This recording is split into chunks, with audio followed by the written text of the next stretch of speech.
Confucius was the great revered teacher, philosopher, and sage from ancient China who lived from 551 BCE to 479 BCE. Born into a family that valued education and into a social class between aristocracy and common folk, he showed remarkable maturity and scholarship from a young age. As an adult in his 20s, Confucius held minor government positions as a bookkeeper and caretaker of sheep and horses. But by the time he was 22, he opened a school, and in his 30s, he was one of the leading teachers in all of China. He believed learning was a personal journey to self-realization involving unending self-improvement. Coming from a culture in which wealth and power determined your place in society, Confucius held the revolutionary and radical idea that personal virtue was key to social hierarchy. He emphasized that cultivation of the mind was the way to build character and advocated mass education.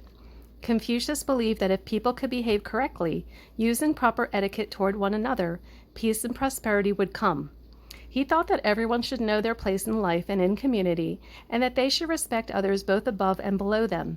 The silver rule, or the negative golden rule, was credited to him when one of his disciples asked about one word that could guide a person throughout life, and his response was reciprocity, further explaining, never impose on others what you would not choose for yourself.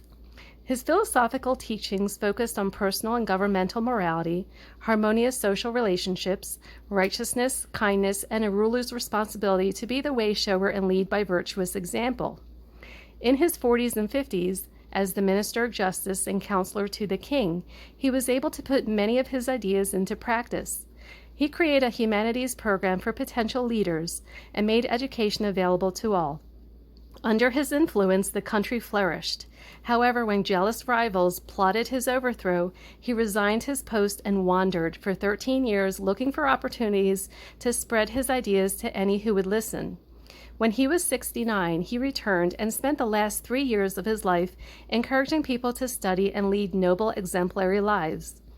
Although Confucius himself never claimed to be divine, many in China erected temples in his honor, and his place of burial is a place of pilgrimage for his followers.